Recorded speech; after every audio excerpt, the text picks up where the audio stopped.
Bonjour à tous et bienvenue sur Papa Nutri.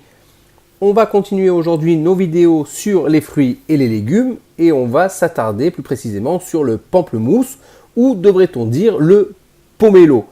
Il existe en fait deux appellations différentes selon la provenance et l'aspect de ce fruit. Pour le premier, le Citrus maxima, qui est le pamplemousse originaire d'Asie du Sud-Est, donc la région d'Indonésie, Malaisie, eh bien, son fruit, il a une écorce épaisse de couleur verdâtre, il va ressembler à un gros avocat. Il est composé de 16 à 18 quartiers remplis de pépins. Sa récolte, elle va se faire aux alentours de octobre jusqu'à janvier. Et la texture de ce fruit eh bien, est croquante mais peu juteuse. Ce fruit peut être énorme puisqu'il peut monter jusqu'aux alentours de 5 kg.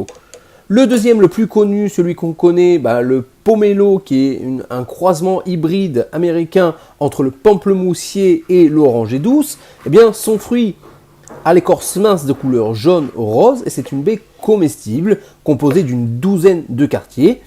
Il va apparaître en Europe aux alentours des années 1900 et c'est un fruit dont la récolte est tardive. Elle va se faire entre janvier et avril. La texture est très juteuse et son goût est peu amer. Alors les plus de notre pomelo, bien comme l'orange, il est rempli de fibres, d'antioxydants, de vitamines, mais surtout des vitamines B et C. Alors pour la vitamine C, on sait que c'est un remède antifatigue par excellence. Consommée en quantité suffisante, elle vous donnera des ailes pendant les 2 heures suivant son absorption. La vitamine B5, quant à elle, va jouer un rôle de renouvellement des cellules de la peau, des muqueuses, jouer un rôle aussi dans la cicatrisation et dans la pousse des cheveux. Il est également en propriétés qui lui sont reconnues la prévention du cancer, puisque plusieurs études ont démontré que la consommation d'agrumes, dont le pamplemousse, serait liée à la prévention de certains types de cancers, comme le cancer de l'œsophage, le cancer de l'estomac, le cancer du côlon, de la bouche et du pharynx. Il possède des effets positifs sur les patients qui vont souffrir d'hypercholestérolémique. Ce qu'on va entendre par là, c'est un taux élevé de cholestérol sanguin par rapport à une limite fixée par une instance de santé. Alors, qu'est-ce que ça veut dire? Ce n'est pas une maladie en soi, mais c'est un trouble métabolique. C'est une déviation par rapport à une norme. En mangeant donc quotidiennement du pamplemousse, on ferait diminuer de façon significative le taux de cholestérol dans le sang. Il est également top pour tout ce qui est minceur, puisque si on l'associe à un régime amaigrissant, eh bien l'absorption d'un pamplemousse par jour jouerait un rôle important sur la perte de poids. Il est même vivement conseillé par les médecins suivant les patients souffrant d'obésité. Grâce à son volume calorique de 80 calories pour 100 grammes et sa richesse en fibres d'environ 4,6 grammes, tout simplement, il devient partenaire idéal pour garder ou retrouver la ligne. Pour tirer un maximum des bienfaits de ce fruit, il est préférable de le consommer entier. On peut également le consommer en jus, mais on va perdre un peu de ses propriétés. Pour les moins, on va rentrer dans la catégorie des agrumes qui a été déjà traitée précédemment. Moi, je vais quand même faire un petit rappel. Il faut savoir que les agrumes contiennent certaines molécules pouvant, dans certains cas, soit amplifier, soit diminuer l'action active de certains médicaments, entraînant de ce fait des effets secondaires parfois très graves.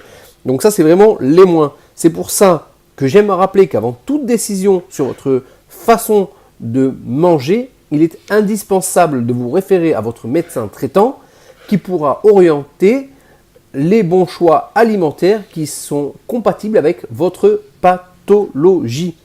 Voilà. Donc on va passer maintenant à notre petite recette. Une petite recette qui va être simple. Ça va être soit un dessert, soit un encas. C'est quelque chose d'équilibré. On peut le manger aussi pour faire un petit repas. Mais ça, c'est selon vos envies. Alors, qu'est-ce qu'on va faire aujourd'hui? Tout simplement, on va faire un pamplemousse au fromage blanc. On va avoir besoin d'un pamplemousse, d'environ 100 g de fromage blanc, une cuillère à soupe de crème fraîche, une cuillère à café de sucre, ou vous pouvez simplement le remplacer par de la fleur d'oranger. Alors, on va couper les pamplemousses en deux et les éviter. Ce qu'on va faire par la suite, on va sortir la chair sans abîmer les coques et prélever la pulpe.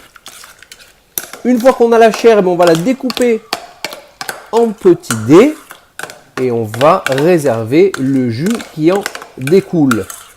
Une fois qu'on a tout ça, on va mélanger le fromage blanc avec la crème fraîche, avec notre petite cuillère de sucre ou de fleur d'oranger. On va ajouter à ça les dés de pamplemousse et le jus qu'on a gardé. Voilà, il ne nous reste plus qu'à garnir les écorces et vider. Et on peut ajouter, si on veut, une petite touche de menthe ou des petites graines, peu importe ce qu'on a envie, pour donner un petit peu de décoration. Voilà, en tout cas j'espère que cette vidéo vous aura plu et je vous souhaite à très bientôt. N'oubliez pas le conseil de papa, prenez soin de votre corps et il vous le rendra.